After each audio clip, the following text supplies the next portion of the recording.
أعوذ بالله من الشيطان الرجيم. بسم الله الرحمن الرحيم. قل إن كنتم تحبون الله فاتبعوني يحببكم الله ويغفر لكم ذنوبكم والله غفور رحيم. وقال رسول الله صلى الله عليه وسلم: لا يؤمن أحدكم حتى أكون أحب إليه من والده وولده والناس أجمعين، أو كما قال عليه الصلاة والسلام. اللهم صل على محمد وعلى آل محمد كما صليت على إبراهيم وعلى آل إبراهيم إنك حميد مجيد. اللهم بارك على محمد وعلى آل محمد كما باركت على إبراهيم وعلى آل إبراهيم إنك حميد مجيد. الحمد لله. মেহরাবাড়ি বাইতুল আমান জামে মসজিদ, মেহরাবাড়ি হাজির বাজার ভালুকা ময়মনসিংহের উদ্যোগে আজকের এই সিরাতুন নবী সাল্লাল্লাহু আলাইহি ওয়াসাল্লামের মাহফিলে উপস্থিত অত্র মাহফিলের সম্মানিত সভাপতি হাফেজ মাওলানা মুফতি শফিক বিন নুরি সাহেব, ইমাম ও খতিব অত্র জামে মসজিদ, বিশেষ আলোচক হযরত মাওলানা মোহাম্মদ মনির হুসাইন হাবিবি সাহেব, মুহতামিম ঐতিহ্যবাহী আয়েশা সিদ্দিকা রাদিয়াল্লাহু তাআলা আনহা মহিলা মাদ্রাসা, মাহফিল পরিচালনায় আরিফুল ইসলাম মৃদা এবং সম্মানিত সভাপতি, সাধারণ সম্পাদক, কোষাধ্যক্ষ সহ উপস্থিত আমার পিতৃতুল্য মুরব্বিয়ান আজম, সমবয়সী বন্ধুগণ, পর্দার আড়ালের মা বোনেরা, আল্লাহ পাকের দরবারে লাখ কোটি শুকরিয়া যে আল্লাহ পাক আমাদের সকলকে সিরাতুন নবী সাল্লাল্লাহু আলাইহি ওয়াসাল্লামের মাহফিলে আসার বসার, দিনই কিছু কথা বলার শোনার সুযোগ সময় তৌফিক দান করছেন। শুকরিয়াতান বলি আলহামদুলিল্লাহ। মুহতারাম হাজিরিন, মুসলমান হিসাবে আমরা সকলেই এই কথা জানি, মহানবী সাল্লাল্লাহু আলাইহি ওয়াসাল্লামের পবিত্র আদর্শ, মহানবী সাল্লাল্লাহু আলাইহি ওয়াসাল্লামের পবিত্র অনুসরণ, মহানবী সাল্লাল্লাহু আলাইহি ওয়াসাল্লামের পবিত্র সুন্নত, মহানবী সাল্লাল্লাহু আলাইহি ওয়াসাল্লামের পবিত্র জিন্দেগির দুনিয়া আখেরাতে একজন মানুষের জন্য চূড়ান্ত সফলতার মাপকাঠি। কথাটা বুঝছি না? আলহামদুলিল্লাহ। এটা আমাদের মুসলমানদের ধারণা, কোরআনও তাই বলে, হাদিসও তাই বলে। মহানবী সাল্লাল্লাহু আলাইহি ওয়াসাল্লামের চালচলন, আচার ব্যবহার, কথাবার্তা, উঠা বসা, ব্যবসা বাণিজ্য, আয় ব্যয়, এটা শুধু এই উম্মতের জন্য না, সকল মানুষের জন্য চূড়ান্ত সফলতার মাপকাঠি, যেটা শুধু মুসলমান স্বীকার করে না, ও মুসলিমরাও স্বীকার করে। সুবহানাল্লাহ বলেন। পৃথিবীর ইতিহাসে বাবা আদম থেকে এ পর্যন্ত যত মহামানব, যত দার্শনিক, যত জ্ঞানী, যত বুদ্ধিমান, যত নেতা, যতজন জন্ম হয়েছেন, সকল দার্শনিক, সকল নেতৃবৃন্দ এক নেতার সামনে, এক আদর্শবানের সামনে মাথা নত করতে বাধ্য হয়েছেন। সেই আদর্শবান হলেন আমাদের নবী মহানবী সাল্লাল্লাহু আলাইহি ওয়াসাল্লাম। আমাদের মহানবী সাল্লাল্লাহু আলাইহি ওয়াসাল্লামের পবিত্র জীবনী আলোচনা শুরু করা যায়, শেষ করা যায় না। আমাদের মহানবী সাল্লাল্লাহু আলাইহি ওয়াসাল্লাম এমন এক মহামানব যার আলোচনা উদ্বোধন করা যায়, সমাপ্তি করা যায় না। মহানবী সাল্লাল্লাহু আলাইহি ওয়াসাল্লামের জীবন আদর্শ পবিত্র জিন্দেগির আলোচনা শুধু জমিনওয়ালারা করে না, জুড়ে বলেন কে করেন? মহানবী সাল্লাল্লাহু আলাইহি ওয়াসাল্লাম দুনিয়াতে হায়াত পাইছিলেন 63 বছর, এটা আমরা জানি। সিরাত মাহফিল তো প্রাথমিকভাবে হযরত উলামা একরাম আমাদের নবীজির জীবনীকে দুই ভাগে বিভক্ত করছেন। প্রথম অংশ হলো মিলাদুন নবী, দ্বিতীয় অংশ হলো সিরাতুন নবী। একটু খেয়াল করে শুনবো, হুজুররা ওয়াজ করছেন, বয়ান করছেন, আমি তো তাদের মতো এত বুঝি না, এত এলেম কালামও আমার নাই, তারপরেও ইনশাআল্লাহ চেষ্টা করব আপনারা যাতে বুঝেন। আল্লাহ পাকের কাছে দোয়া চাই, আল্লাহ যেন আমাদের সকলকে বুঝার তৌফিক দান করেন। আমাদের পবিত্র মহানবী সাল্লাল্লাহু আলাইহি ওয়াসাল্লামের জীবনী আলোচনা করতে গিয়ে আপনাদের খেদমতে 30 পারা কোরআন, 3 নম্বর পারার 13 নম্বর পৃষ্ঠার সূরা আলে ইমরানের 31 নম্বর আয়াত, হাদিস শাস্ত্রের সর্বোচ্চ নির্ভরযোগ্য বুখারী শরীফ 15 নম্বর হাদিস আপনাদের খেদমতে পেশ করেছি। আমি আপনাদের খেদমতে বলতে চাই, মহানবী সাল্লাল্লাহু আলাইহি ওয়াসাল্লামের পবিত্র জিন্দেগি প্রাথমিকভাবে দুই ভাগে বিভক্ত করা হয়েছে। প্রথম অংশের নাম মিলাদুন নবী, দ্বিতীয় অংশের নাম সিরাতুন নবী। বলুন তো বুঝে থাকলে দয়া করে, প্রথম অংশের নাম মিলাদুন নবী, দ্বিতীয় অংশের নাম সিরাতুন নবী। মাশাআল্লাহ। আমি আবার আপনাদের খেদমতে বলবো, 63 বছর হায়াত পেয়েছিলেন মহানবী সাল্লাল্লাহু আলাইহি ওয়াসাল্লাম। পবিত্র জিন্দেগি কয় ভাগে প্রাথমিকভাবে ভাগ করা হয়? প্রথম অংশের নাম মিলাদুন নবী, দ্বিতীয় অংশের নাম সিরাতুন নবী সাল্লাল্লাহু আলাইহি ওয়াসাল্লাম। মুহতারাম হাজিরিন, মিলাদুন নবীর কথাটার একেবারে সাদামাটা তর্জমা হলো নবীর জন্ম মুবারক, নবীর জন্ম মুবারক। আর সিরাতুন নবী সাল্লাল্লাহু আলাইহি সাল্লামের এই কথাটার একেবারে সাদামাটা তর্জমা হলো নবীজির জীবন মুবারক, হলো নবীর জন্ম মুবারক। প্রথমটা হলো নবীর জন্ম, দ্বিতীয়টা হলো নবীর কর্ম। বলেন নবীর জন্ম, নবীর, আমাদের নবীজির জন্ম, আমাদের নবীজির কর্ম। মহানবী সাল্লাল্লাহু আলাইহি ওয়াসাল্লামের পবিত্র জিন্দেগির প্রাথমিক অংশের নাম মিলাদুন নবী, দ্বিতীয় অংশের নাম সিরাতুন নবী। বাংলা হলো প্রথম অংশের নাম জন্ম, দ্বিতীয় অংশের নাম কর্ম।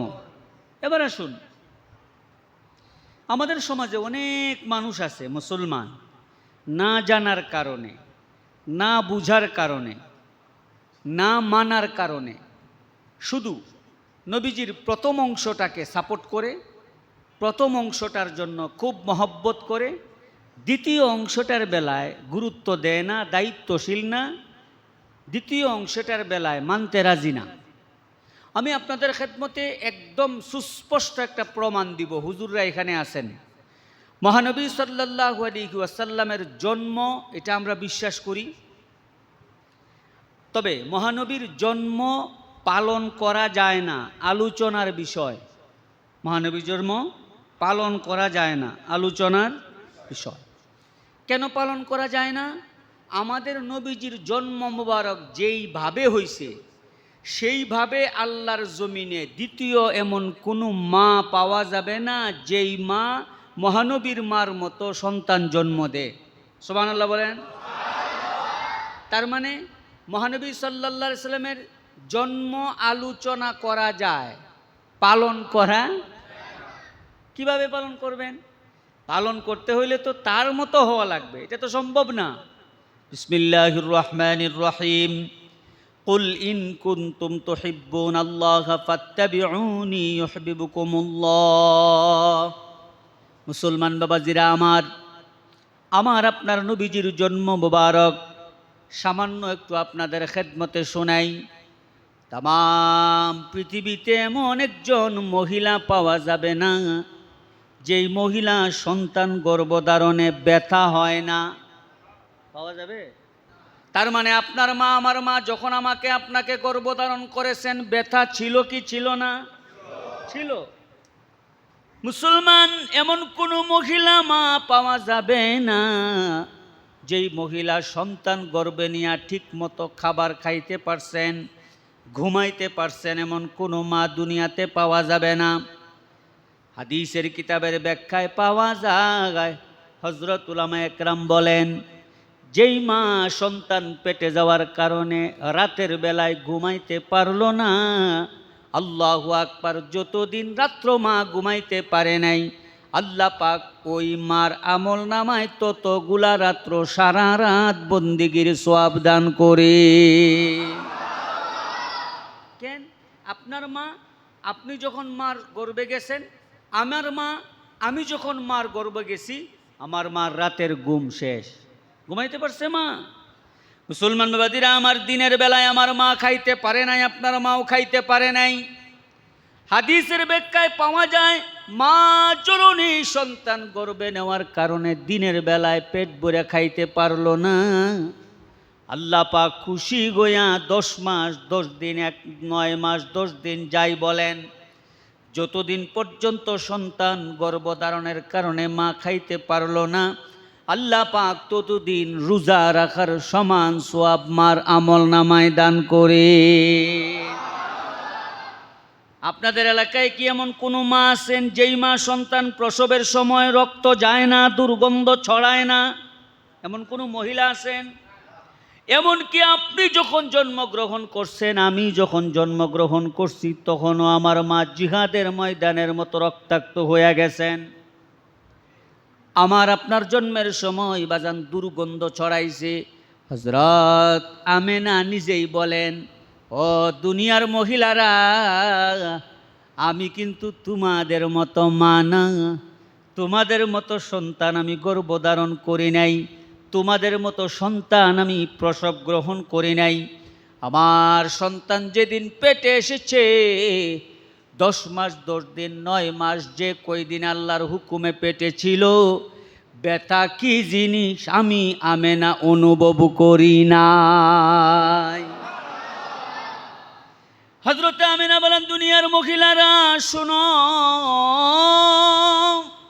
তাম পৃথিবীর সমস্ত মহিলারা সন্তান প্রসবের সময় রক্তে নির্যাতিত হয়, দুর্গন্ধ ছড়ায়।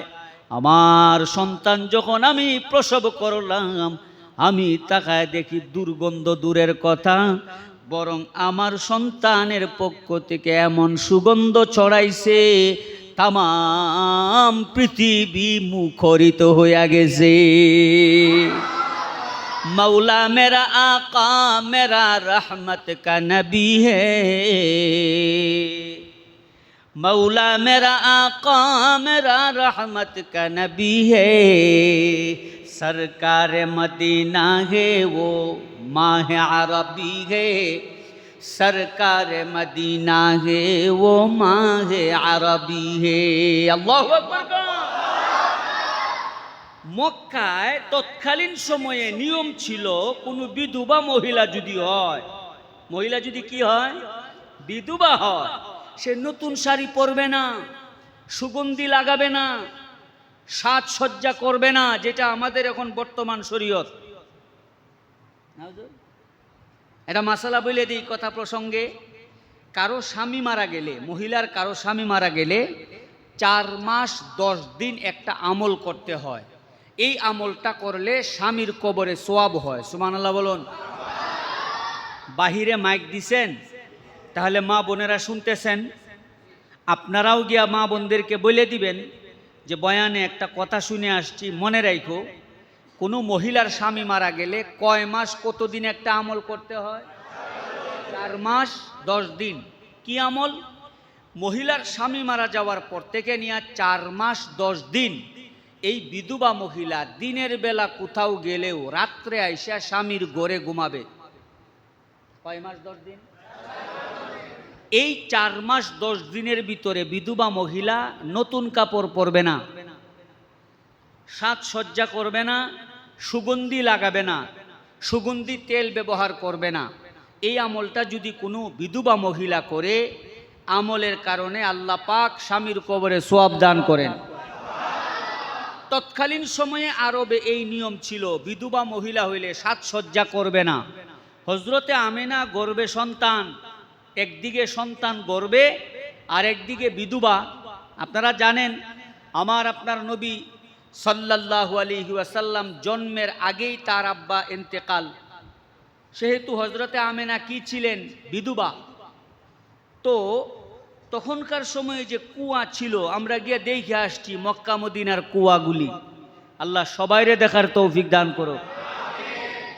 তো কুয়াতে দিনের বেলায় পানি থাকতো না। হযরতে আমেনা যখনই কুয়ার কাছে যাইতেন, নিচের পানির কুয়া উপরে উঠে যাইত।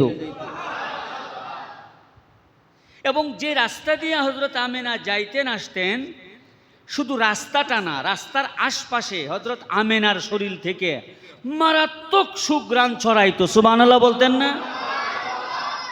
বিসমিল্লাহির রহমানির রহিম। কুল ইন কুনতুম তুহিব্বুনাল্লাহ ফাত্তাবিউনি ইউহিব্বুকুমুল্লাহ।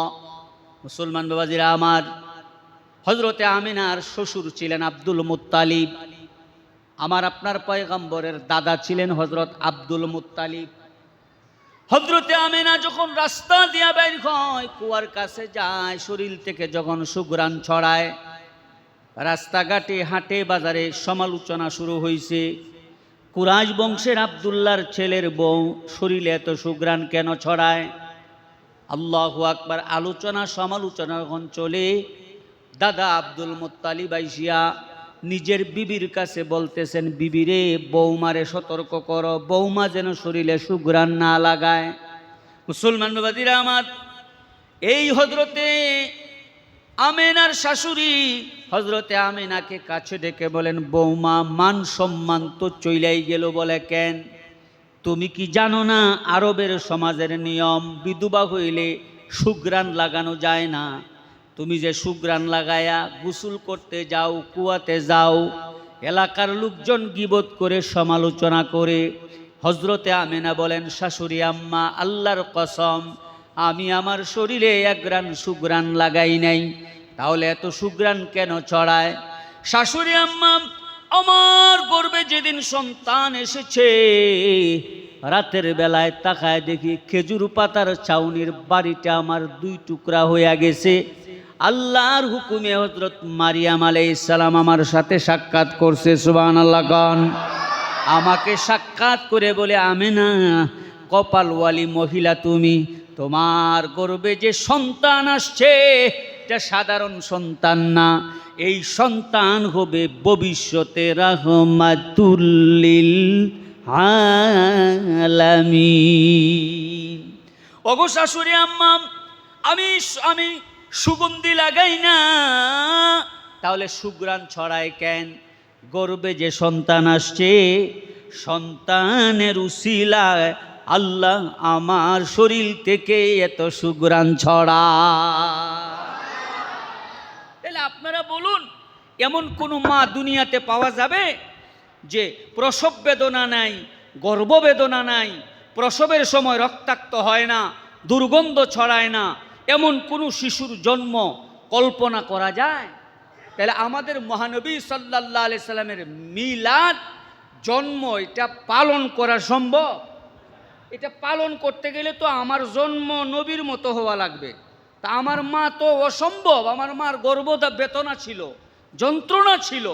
রাগ কইরেন না, মহানবী সাল্লাল্লাহু আলাইহি সাল্লামের পবিত্র জীবনী, জন্ম মুবারক পালন করা যায় না, আলোচনা করা যায়। বলেন, কি করা যায়? পালন করা যায় না, কি করা যায়? এবার আসুন, আমাদের নবীজির পবিত্র জীবন 63 বছর কয় ভাগে বিভক্ত জানি? প্রথম অংশের নাম মিলাদুন নবী, নবীর জন্ম। আলোচ্য বিষয় না করণীয় বিষয়?